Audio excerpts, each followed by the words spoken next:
So you know what? I do have to give mega props to Progress because we are skipping ahead a little bit here.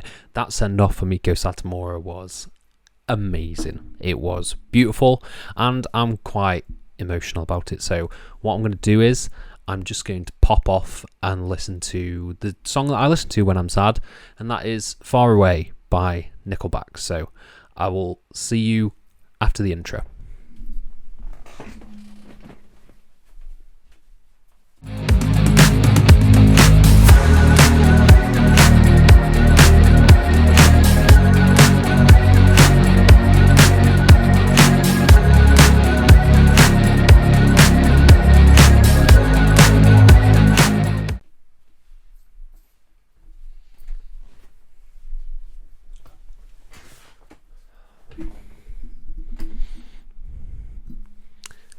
It's a damn good song though, isn't it? Hello and welcome to FTTR. I am Hugh McQuaid, and today we are talking about Progress Wrestling Chapter 177, My Own Destiny. This show had a lot of hype going into it. We had dream matches, we had title matches, we had blood feuds. It had everything you could want from a professional wrestling show. And me personally, I was so excited for this. I thought it looked incredible on paper. And did the show deliver? Yes. I think, in terms of what I've watched this year, this is probably my favourite show of the year out of any company. It had variety, it had shocks, it had surprises, it had insane work rate, it had everything you could possibly want from a professional wrestling show. Do I have a few nitpicks? Yes. But on the whole, I had an absolute blast with My Own Destiny, and I cannot wait to talk about it. But before we do, please subscribe, please like this video, please comment your thoughts down below, and I'll try to reply to every single one of them as we dive into this. Yeah, My Own Destiny. I wasn't too high on the For the Love of Progress 3 show. If you checked out my review, I thought it was a broadly fine show that set up a lot of cool stuff for My Own Destiny. So if My Own Destiny delivered, I could look back on that show with hindsight and be like, okay, it's set in motion these cool things that I knew we were going to get. And it really did that. I think everything that was set up on For the Love of Progress paid off here, and I'm really excited to see where we go. I'm so excited to talk about some of the matches, some of the angles. Probably my favourite angle of the year, which I can't wait to talk about. I have so many notes about it. And yeah, a really great send-off for a professional wrestling legend. It was the full package deal tonight. And yeah, it helps that I've just finished the show. I literally just got done watching it, and those are my favourite reviews because it's fresh in my mind. Probably more detail, more in depth. I've taken a lot of notes. So shall we just dive straight into it, starting with Jerry Bakewell, who is amazing hosting these events as usual. And then the opening match of Sanity versus Sunshine Machine. This was a match and a feud that has been building for a long time, ever since Chuck Mambo cost Sanity their tag team titles against the Smoking Aces. It has been boiling. We've had a few interactions. We finally got the match here, and I thought the match was really, really well done. This was like top-rate tag team action. I've missed seeing Sunshine Machine work as a unit, and they're going across against Sanity, who are underrated in my opinion of how well they work together, their tandem offense, because that was what I took away from this match the most. The other aspect that I took away from this was that the majority of the offense in the early sections of this was by TK Cooper, who was, he was getting the hot tags. Chuck Mambo was being worked over a lot, and I think that sort of plays into what comes later on in the show, and a question that may be asked of Chuck Mambo later down the line, and that is, how can Chuck Mambo fend on his own when he has not got a TK Cooper with him? Because TK Cooper got some great hot tags. He got his beautiful Samoan spot where he hits the headbutt and he works in tandem with TK Cooper. But again, it was the opening section of this match in which it felt like TK Cooper was doing a lot of the heavy lifting. Towards the end of the match, we got some incredible spots. We got TK Cooper kicking out of the Purge, leading to the headbutt spot, which I've already talked about. We had a designated driver, which was a great near fall. And yeah, eventually, it looks like Sanity are going to pick up the win. It looks like they've got TK... Oh my God, I keep getting their names wrong. Looks like they've got Chuck Mambo dead to rights. Big Damo's got him up on his shoulders, but Chuck Mambo rolls through, pins Damo for a surprise win. I thought Sanity were going to win this. I was pleasantly surprised when Sunshine Machine won, and this was a really fun match. It was so engaging, really fast-paced, and I think it was the right outcome. Even though I thought Sanity were going to win, I think I'd like to see Axel Tischer do a bit more with the Atlas title. I'm happy for them not to be in the tag team scene at the moment. I think Damo would be a great addition to Super Strong Style 16. And yeah, where we go from here with the tag division is very exciting, and we'll talk about that in just a little bit. But overall, as an opening match, this was absolutely stellar. Then we got low-key one of my favourite things on the show, and that was the match between Kid Lycos and Nico Angelo. Now, in terms of the match between Kid Lycos and Nico Angelo, that didn't happen. That did not happen. Kid Lycos comes out, he's got the Wonder Years playing, he is immediately jumped from behind by Nico Angelo. Nico Angelo, who destroys him, picks him up, throws him into the ring post, and there we have the match called off. The match has now been called off as a no contest because Lycos cannot compete. So who does Kid Lycos know that might be able to take that spot? And that is Kid Lycos 2. Kid Lycos 2 comes down dressed in his street clothes. There was a really nice call on commentary saying he's just ran from the merch desk. I thought that was such a really cool way of framing that. And he gets in the ring and the bell rings. It looks like we're getting Nico Angelo versus Kid Lycos 2. And they had a cracking little match. They had some really cool stuff in here. Nico Angelo is like a revelation to me. I hadn't seen any of his stuff since, like, other than his Progress stuff. I haven't seen his stuff in Rev Pro, or I believe Attack Pro Wrestling as well. I haven't seen a lot of that. So seeing him here in singles competition, oh my God, he's amazing. He's so cool. Some of the moves that he pulls out are sick. Like the sort of pull-up Death Valley driver that he does looks amazing. And he was like toe-to-toe with Kid Lycos 2. Kid Lycos 2 in the ring, crisp, quick as anything, hitting Spanish flies and hitting insane-looking tornado DDTs. And it escalates to the point where they're brawling on the outside. Kid Lycos 2 was hitting an incredible dive over the top rope. And Nico Angelo beating down on Kid Lycos 2, but Kid Lycos is just standing up. After the beatdown that he's had at the beginning of the match, Kid Lycos is standing up and Nico tosses Kid Lycos 2 into Kid Lycos. And from there, he's taunting, he's gloating. Eventually, Kid Lycos gets up, starts wailing on Nico Angelo, and we have a disqualification. Now, I know what you're thinking. Disqualification. That sucks.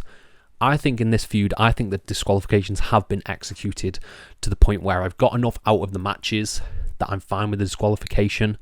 And I thought it worked here. It worked really well here, particularly with what came after, and that was Nico Angelo is rolling out. Kid Lycos grabs a mic, cuts a promo, and lays down a challenge for Connor Mills and Nico Angelo. And that will be a tag team I Quit match. No ropes as well. No rope I Quit match. I think this is going to be fucking fantastic, and I cannot wait to see this match. This got me really, really hyped. I think the build's been really good for this feud, and I cannot wait. I cannot wait. This match was really damn good. A really good angle at the end. I have no complaints. Then for the Proteus Championship, we had Simon Miller versus Will Cruz. Now, I love Will Cruz. Will Cruz, I think, is amazing. He's so, so good, and I love him in this role with Gene Money and Session Moth Martina and Moth Dog. I think they're such a cool unit. And this match with Simon Miller, I thought was going to be pure comedy, but this actually had more depth to it than I thought it would. Granted, it did have its fair share of comedy. It had some fun stuff in there, but I think the depth came from Will Cruz being conflicted after the match and not wanting to take that further step. The match was really good. It started off hot with Simon Miller hitting a spear, and the story was sort of built around him trying to hit the jackhammer, which he eventually got. And the stipulation of this match, for anyone who's unfamiliar, Proteus Championship, is the champion gets to pick the stipulation, and the stipulation was you have to win with the top rope move. So both guys going for splashes. Simon hit a splash after a spear for a near fall. Will Cruz was up on the top rope. He went for a big splash and missed after some really cool near fall spots. He's just beating down Simon Miller, and it looks like it was a great near fall. Simon moved out of the way perfectly. It was expertly timed. But eventually, Simon Miller managed to muscle up Will Cruz for a jackhammer and hit a splash for a win. It was a fine match. It had its fair share of comedy, but what I really liked coming out of this is I think Will Cruz is damn good with his facial expressions and his acting, because they start beating down Moth Dog, start beating down Simon Miller. G Money cuts one hell of a promo on the Progress family and just the Progress fans in general, saying how they've accepted a YouTuber when it should be G Money, who's been here since pretty much day one. It was really well done. And he orders Will to hit a senton and a Rikishi driver. I think it was a Rikishi driver to hit those moves on Simon.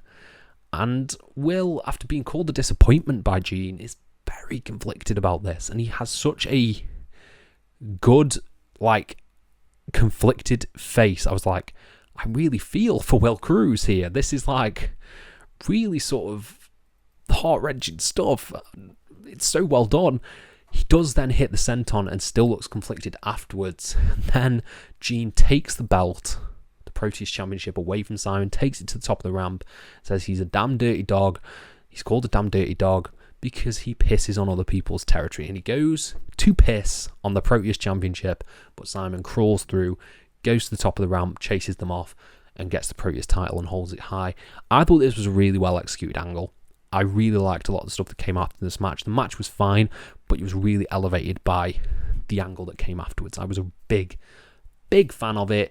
And what I really liked is this is a lot of story. We've had a lot of story in the first half of this. This was a story-heavy show, and I've just invested in the majority of the characters involved here. Then we got a backstage promo with Eddie Dennis and Tate Mayfairs, who are backstage. They are talking about their match, the match with Luke Jacobs that's coming up with Tate. And Eddie pulls out the knuckle dusters and says he might need these. Tate doesn't want to take them. He doesn't want to use them. And says it's fine. Subtle foreshadowing for the future. Next up, we got Miles Kamen taking on Man Like Darice. This was a really, really good match. You got Darice coming out with all the pomp and circumstance. He's getting TNA chants. He's getting the crowd to sing along. It was awesome. Miles Kamen, I think, he's going to be massive in a few years. He's going to be probably a Progress World Champion. He's probably going to be a North Champion as well. I think he's got such amazing potential with the way he interacts with the crowd and the moves that he does in the ring. This was a really, really good match. It started off pretty hot with Darice getting pushed by Kamen and then immediately pushing him back. Had a lot of that fire. And yeah, this was probably the match that had sort of the least amount of substance. But I think in elevating both guys, keeping Darice hot, keeping Darice winning matches, and Miles Kamen getting more prominent slots. He hasn't been in the ballroom yet. This was his debut in the Electric Ballroom for Progress. They had a really good match. Really good pro wrestling match. That's all I really need to say. This was great pro wrestling action. Heel works over the babyface. Big 450 splash from Darice for the win. For Darice, I don't see him taking on Luke anytime soon. Atlas Championship for Man Like Darice. Darice versus Axel Tischer. Let's make it happen. This was a really good match, but I don't have a lot to fully say about it. Then we have something that I do have a lot to say about, because my God, this match. Look at the notes. I like doing this now. Look at the notes. All of those notes are about this match. And that is for the Progress World Championship. Luke Jacobs versus Tate Mayfairs. So, I think this match is fascinating. Absolutely fascinating and really interesting. This was probably my match of the night overall. I did think, towards the beginning of this match, it was a little bit clunky. A lot of just getting weapons and stuff. There was a lot of Tate sort of laying down after being hit with an item as Luke just got weapon after weapon after weapon. And I think that led to the "you can't wrestle" chance that he was getting. We obviously know Luke Jacobs can wrestle because we've seen him wrestle a million times, and he was sort of playing into the hardcore vibes. You know, he did the Sabu point after he threw a chair at Tate, and he was sort of playing into that hardcore side that I think we do know he had. We saw it in the Masato Tanaka match that he had, and he was playing into that. I think where sort of the first half of this match, because this was quite a long match as well, the first half of this match is a lot of Tate getting beaten down because Tate doesn't want to cheat. He doesn't want to use the underhanded tactics. He's got Eddie Dennis cheering him on from ringside. He doesn't want to use the knocks. He doesn't want to use weapons or anything like that. But Luke is committed to that. He really is. And I think they told a good story around that. It just wasn't necessarily the most engaging way. The chair. We need to talk about the chair, okay? Because there was a chair that Luke wanted to put in the corner, like as you do, slot it in, and then you either run someone's head into it or you Irish whip someone into it and their head goes into it. He tried 4 times. 4 times, and this chair kept popping back out. And what I loved about this was I couldn't tell if it was genuine, but Luke is so good at selling like frustration and being irritated by something, and he looked so annoyed that he could not get this chair to slot in. Every time it would keep popping out, the crowd would cheer, and he'd just get more frustrated. I really liked that. I really liked how he was playing that up, and then how it played up throughout the match. The only issue, and obviously it's not, I don't think it was planned for the chair to keep popping out. The issue that I found with it was this was a really hot blood feud that, because the chair kept popping out, the crowd were taking it a little less seriously. I thought this was a really serious, really cool blood feud match, but every time Luke went to get a weapon or inflict more punishment, he would get like either set it up right chance or you can't set it up, and the comedy aspect of that took me out of it a little bit, and that is no fault of the performers. That is the fault of a chair that would not stay in its correct position. But saying that, the final stretch of this was amazing, was genuinely amazing, because you had all the hardcore spots that you could want in a match like this. You had thumbtacks, staplers, ladders, tables, everything just kept getting escalated. A huge ladder bump from Tate, who drove Luke through this really awful looking table, and that looked gnarly for a great near fall. You had a back body drop from Tate, sending Luke into the tacks that he'd set up. You had Luke just stapling Warren Banks's commentator notes onto Tate. It was brutal. It was a really brutal no DQ match towards the end, and that is where I thought it was at its best. It was where it was at its peak, and from there you got the really interesting character beats of Luke has issues with putting people away. You've seen that before. We've seen it in the Leon Slater match. We've seen it here. He always gets "you can't kill them" chance, because I think his matches are built so well that every time someone kicks out of something, he's made all his moves feel impactful, that when they kick out, he sells the frustration and we all buy it as a finish. Like the 2 lariats where Tate kicks out at 1. It was sensational stuff when Tate kicked out at 1. I was like, I'm totally here for it. And he kept kicking out. He kept kicking out of these lariats, and I was like, edge of my seat stuff. I'm like, is Tate going to win? Is he going to get the knucks off Eddie and hit him? No. What happened was, Eddie gets up on the apron. He's trying to give the brass knucks to Tate. Tate doesn't want to take him. Luke runs in, clotheslines Eddie. Eddie falls, drops the knuckles, drops the brass knuckles onto the ring. Luke picks up the knuckles. Boom. 1, 2, 3. Pins Tate Mayfairs, retains his Progress World Championship. I thought it was so well executed, like the finish. The fact that Eddie managed to drop them and they didn't bounce out of the ring was really well done. It was just really well executed finish to the match, and I have no complaints about it. Like, this match, say what you will about the first half, But I loved the back end of this match so unbelievably much that it's erased pretty much most of what happened before, comedy with the chair, all that good stuff. This was a fantastic world title match, and I think Luke is on an absolute tear with his matches as world champion. His Doris match, Leon Slater, this one, all of them have been great. But what makes this one different is the follow-up, is the angle that came after. I think, like a lot of people, I was expecting Eddie Dennis to turn on Tate Mayfairs in this match. But it didn't happen. What happened is Eddie's sort of shocked, he's conflicted. He gets in the ring to support Tate, and Tate is pissed. He's annoyed. He's venting his frustration.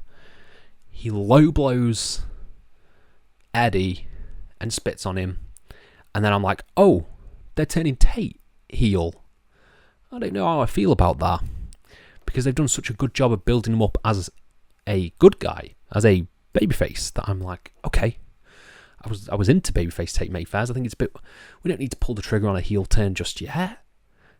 So Tate goes out, he gets a mic, and he runs down Eddie. He says, I don't know you anymore. Stay away from me. But he doesn't say it in a vindictive or horrible way. He says it in a way that's like, this guy's friendship just ended. And it was pretty rough going to watch. He leaves. He goes to the back. Eddie is, he's pretty torn up about it. He's showing his, confliction. The crowd are chanting, you cost Tate, because he kind of did. And he goes to the back. And then Jerry Bakewell is about to send people to the interval, because that was the match before the interval. And as he does that, Tate comes flying through the entrance ramp, Eddie storming behind him, and hits his driver, his sort of reverse DDT, on Tate in the middle of the ring. And Eddie cuts a scathing promo, running down Tate, running down the fans. I was like, okay, the bait and the switch there was great. We have got the Eddie heel turn. Eddie's completely broken. He's cracked. He's been there since chapter 6, he said. He's the one that everyone should be respecting, everyone should be looking up to, not Tate. And then, he calls out Tate and says he needs ruthless aggression to use those knocks. Got a big reaction from the crowd, and Tate stands up, says, I'm still standing, as Eddie's on the ramp, and challenges him to a last man standing match. And it's been announced we have a last man standing match between Eddie Dennis and Tate Mayfairs. I think this feud has been fantastic. I think it's been really well built. I loved the bait and switch heel turn here, because it really kept you on your toes. You didn't know what was going to happen next. It was flawlessly executed. One of my favourite segments of the year. One of my favourite heel turns of the past 10 years. It was really well executed. I cannot wait to see Tate Mayfairs versus Eddie Dennis. I think they're going to tear the house down with that last man standing match. Yeah, I have zero faults with this angle. Then we got Jerry announcing that Jack Morris and Masaka Tamiya will be competing in Super Strong Style 16. That's really cool. That's going to be awesome. Then we have the Fatal 4-Way match for the women's number 1 contendership. It was Rain Leverhausen versus Lana Austin versus Alexis Falcon versus Session Moth Martina. But before anyone makes their entrance, Nina Samuels comes out to join the commentary team. She did a really good job on commentary. She was really cool the way she was putting everything over. She was putting over the fact about Alexis Falcon shouldn't be able to challenge for the women's title. I assume that will be addressed in future. And this match was really good. This was a really good 4-way. And I liked the interactions that people had. Obviously, Alexis and Lana, they had their interactions. They have a lot of history. You have the ongoing feud between Lana and Rain. That was really good. And then sort of creeping around the outside is Session Moth Martina trying to get those cheeky wins by rolling people up or nearly getting rolled up herself. I think the MVP of this match was Lana Austin. I think the way she interacted with everyone was really good. She interacted really well with Session Moth as they had this uneasy alliance at first. You had her history with Alexis, and then you had an ongoing feud with Rain. I thought that she was the MVP of this match, and it ultimately led to her and Alexis brawling on the outside after Lana has just pulled out Alexis from getting the win on Session Moth, and they brawl around the Electric Ballroom, brawl towards the back, and then it looks like Session Moth and Rain are they're going to have just a big schmoz in the middle. You've got Moth Dog on the outside, you've got Will, you've got Jean sort of just prowling around the outside, they're interfering as well, and Rain looked awesome here. She hit a cool Matrix Cutter of her own. She had just a really good flurry of offense against Session Moth. I think this was designed to make Rain look really cool and look really credible, and she did, because she won. She locked in her submission, and she won. Big win. I was excited to see Rain get a title shot. I was excited to see this feud with Lana proceed. The post-match, I'm not 100% on, because what happened was Rain is celebrating. She's on the entrance ramp. She's posing next to Nina Samuels, and Nina Samuels just clocks her. And then drags her down to the ring, says, "You will have your match right now." And Rain accepts. She nearly locks in her submission on Nina Samuels, but Nina Samuels hits the Starstruck and wins. I hope that's not the last we see of Rain in this title scene, because that would be very underwhelming. I was hoping for like a big feud, a big debut feud. She's still got stuff with Lana Austin that probably needs wrapping up, but I was hoping to see a little bit more of a build to this. I think Nina Samuels just winning very quickly like this. I get she's that kind of bad guy, but it didn't necessarily land for me as much as I wanted it to. She got a comeuppance at the end, but yeah, this was probably my least favourite thing on the show. I didn't hate it, but it wasn't necessarily for me. Then we got tag team action for the Progress tag team titles as the Smoking Aces took on Igel Blanc and Kuro. I don't know anything about Kuro. I've seen Igel Blanc just from Progress, and this was a really damn good match. This was tag team wrestling done perfectly. Absolutely perfectly. Smoking Aces jumped Igel Blanc as he was about to do his cool pose where he takes off his coat. They jumped him straight from the bell, and yeah, you just got insane tag team action. That's all you could want from this match. I think that when this match was announced, that's what we were getting. Smoking Aces haven't really been involved too much with an ongoing story, so this was kind of just like a showcase match, and it really established Kuro and Igel Blanc as Progress mainstays, and I hope they come back because they hit some cool moves, really cool dives. Their tag team offense was really well done together. You got a great hot tag from Kuro after Igel Blanc rolled past both aces and got a great hot tag. And ultimately, Smoking Aces were the ones who picked up the win, because of course they were. They weren't going to lose this match. There was a great sequence where they had isolated, I believe it was Kuro, and they just hit tag team move after tag team move after tag team move, just like the backbreaker, the tandem slam that they do. I can't remember the name, but they just hit like loads of different things in sequence, leading to a big dive from Charlie Sterling, and then Igel Blanc hit a big springboard to break up the near fall.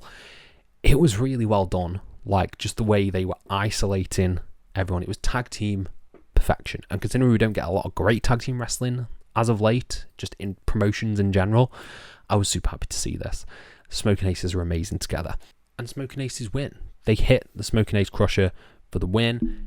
It was really well done tag match. And then Charlie Sterling picks up the mic and he's about to cut a promo when Sunshine Machine interrupt. Now, as soon as Sunshine Machine came out, I was a bit like, I feel like I've seen this a lot. I feel like I've seen Smoking Aces and Sunshine Machine a lot in Progress Wrestling, and I don't know if I necessarily need that for the tag team titles again, but I was proven wrong, because they set out a really interesting challenge here, and that was, it's Nick Riley's retirement in April. He wants, he retiring from singles competition, so he could technically defend these tag titles forever. Sunshine Machine TK Cooper has issues with his visa and maybe going home for an indefinite period of time. So Sunshine Machine versus Smoking Aces a tag team singles match. That makes no sense. A regular tag team match for the tag team titles. Sunshine Machine have not beaten them since the first Progress show back from the pandemic.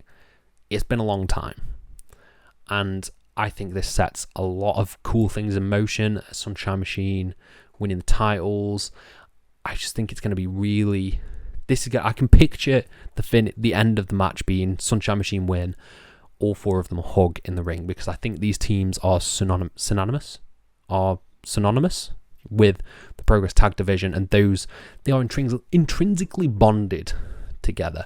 You think of Sunshine Machine, you usually think of Smoking Aces, and I think it'll be a really heartfelt farewell if obviously Nick Riley retires and TK Cooper's circumstances, I hope he's able to resolve. So we'll see how it goes. The match was announced. I think it's going to be really damn good. This was a really solid angle that got me excited for something that I wasn't necessarily excited for, and that was the Sunshine Machine and Smoking Aces match again. So props to them. They pulled it off. And then we got the main event. The main event was Rhio taking on Meiko Satomura in a special singles match as part of Meiko Satomura's retirement tour. This match was damn good. From the opening. As soon as Rhio came out, I was like, this is going to be something special. And Meiko comes out. She's given flowers by some fans at ringside, streamers, everything. I was like, this is a really well done send-off, and it continued to be a well done send-off because the match was really, really good. It started out with respect, with admiration, and just love, as they were just chain wrestling. It was chain wrestling, technical wrestling. It was awesome to watch. It was very, very different from everything else that had been on the show, and I really appreciated that. This was like a game of chess where they kept trying to one-up each other with big moves, like a big leg kick from Meiko at the start, then a big forearm smash from Rhio, and they just kept trying to one-up each other, and I really, really liked how they did that. It was a tactical match, a tactical wrestling match, and yeah, Meiko hasn't lost a step. She's amazing, hitting her rolling knee, hitting her axe kicks, hitting all of her moves, the Death Valley drivers, everything looked amazing. And she's in there with one of the best in the world right now, which is Rhio. There were like no botches, everything looked amazing, and yeah, it worked flawlessly as a match. Meiko picked up the win because she just managed to get the upper hand. She managed to hit the Death Valley driver and the Satomura special, and then another Death Valley driver. It was really good. I don't think I was expecting Rhio to win, because I get it's her last match in Progress, but she still has more matches to come, so I imagine they're building her up for that final match where she will lose to whoever retires her. So I think they executed it to perfection. And then the ending I liked the ending. I can get why people might not like the ending. Nina Samuels comes down and interrupts the celebration, and Meiko, Nina hugs Meiko and then starts beating down Rhio, and Miko's like, no, we need less Nina, and then forearms Nina out of the ring, sends her packing, and it's like, okay, that was really good. We got the send off now, and we do get a send off. We get the show of respect from Rhio and Meiko, and all of the Progress roster come out, and flowers everywhere. Meiko's crying. It was so well done. It was such a well executed send off for Meiko Satomura, who's been a staple of Progress Wrestling and the UK scene in general for a long time. And yeah, it was so well done. It was really well executed. I can't say enough good things about this. Got the butterflies in my stomach thinking about it. Got the chills thinking about it. And it capped off what I thought was a fantastic show. This was a fantastic show of pro wrestling. This is everything you could want out of pro wrestling. I said at the beginning, I have nitpicks like the first half of the World Championship match, like a bit of the Smoking Aces stuff, like a bit of the 4-way, But overall, I had a blast with this show. And overall, I give it 4.5 out of 5. So if you stuck around for this full, 30-minute review, that's my score. That's my score. And let me know your thoughts down in the comments below. I want to know everything about this show. Your thoughts, your opinions, everything. And I'll try to apply to every single one of them. Thank you all ever so much for your support. And have a nice day.